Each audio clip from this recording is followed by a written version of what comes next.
estamos de regreso hoy aquí en tu programa Cosa de Dos. Gracias, muchas gracias por continuar aquí en este espacio. Recuerda el tema, haciendo equipo con las labores domésticas.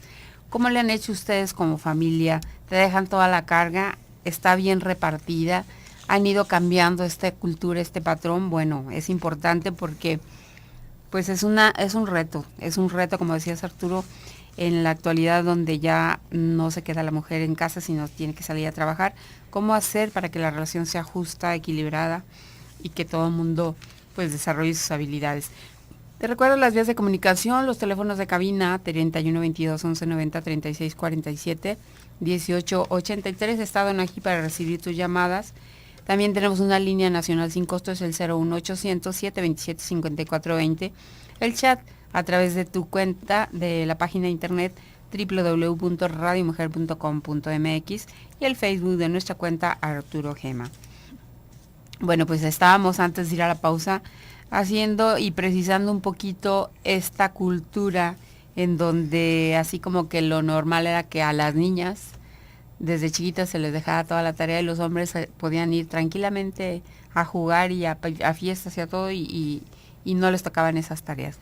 Pero los cambios sociales tardan en asentarse y en estabilizarse y en crearse una nueva forma de relación. ¿Y estamos viviendo esa transición? Sí, yo creo que estamos justamente en ella, porque creo que hay otro factor de cultura, Gema, que ha influido mucho en esto, y es la creencia equivocada de que el hombre tiene más derechos que la mujer, o que vale más que la mujer. Entonces, esta creencia equivocada se ha ido ajustando, y creo que hoy es más común, sobre todo entre los jóvenes, el sentido de la igualdad entre el hombre y la mujer en términos de dignidad, de derechos y demás. Esto abre evidentemente la puerta para que muchas personas que pueden vivir ya o deben vivir en este nuevo ambiente, en nuestra nueva cultura, se puedan adaptar. También esta es una de las cuestiones importantes. ¿Cómo hacer para hacer equipo con las labores domésticas?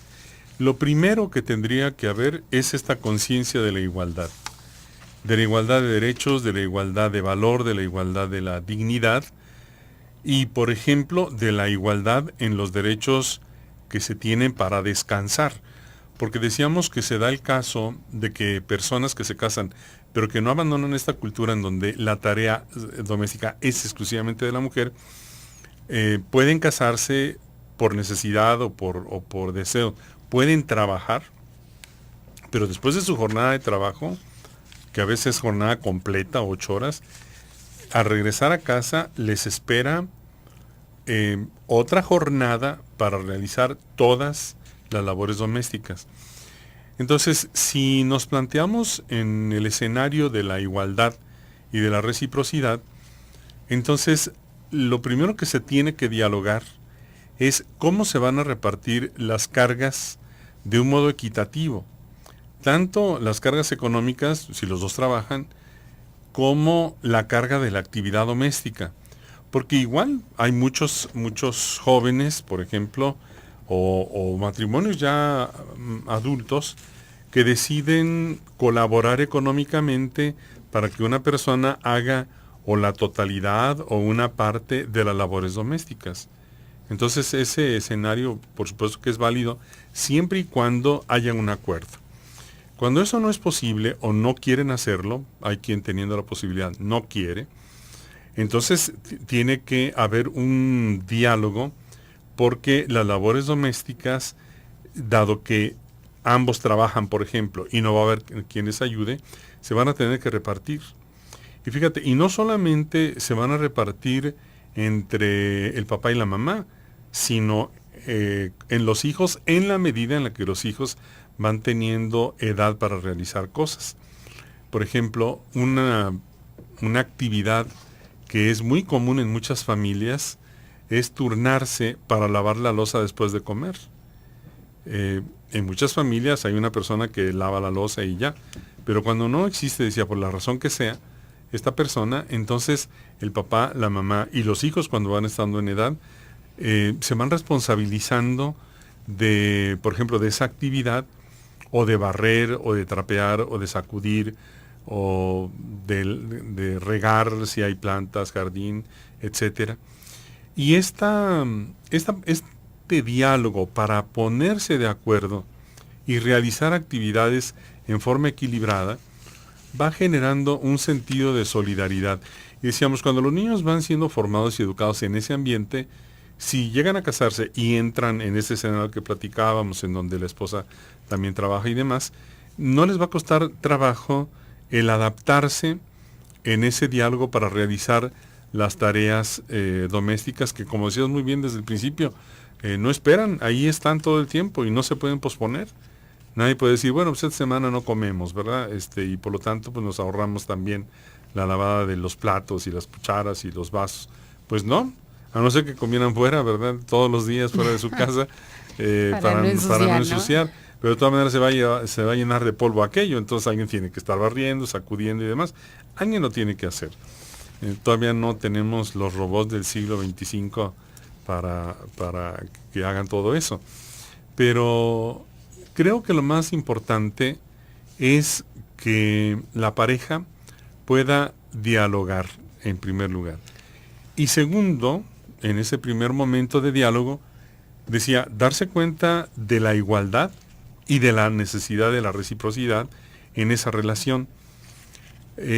Parece ser que de repente a algunos hombres les cuesta trabajo el entender esto.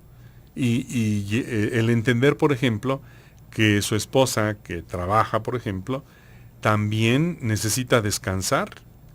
Entonces, como no pueden moverse de la creencia de su cultura familiar, en donde a lo mejor la mujer es la única que puede realizar esas tareas domésticas, pues si viene cansado o no, ese es su problema, le toca, tiene que hacer esas tareas domésticas porque es propio de la mujer y de la esposa, aunque trabaje, ¿no?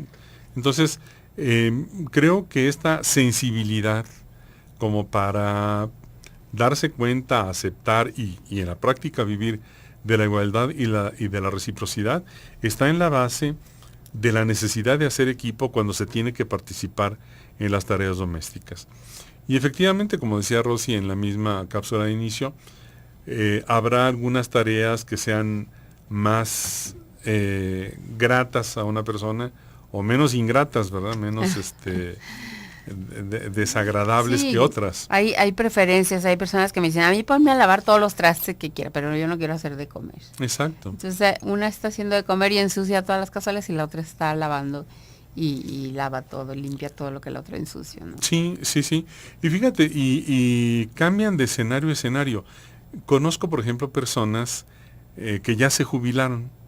Entonces están en casa, por ejemplo, el hombre ya se jubiló, ya no tiene que ir a trabajar. Y entonces participan mucho más activamente en estas tareas domésticas. Fíjate, y hay veces que por ejemplo, si es la mujer la que tenía mucho más peso de actividades domésticas que el hombre, cuando el hombre se jubila y está más tiempo ahí, hay mujeres que no están tan de acuerdo en eso. Fíjate, yo conozco mujeres que dicen, no, yo no quiero que me ayude, yo quiero hacerlo sola. Es más, que ni que se vaya la mañana a ver a dónde. Me estorba aquí. Sí, me estorba. Es decir, ya por eso decía, no es que a rajatabla, porque se casaron, van a la mitad de las tareas domésticas para uno y la mitad de las tareas domésticas para otro. Incluso aunque uno de ellos ya no trabaje, puede ser el marido que ya se jubiló, puede ser que la misma mujer no quiera que se participe.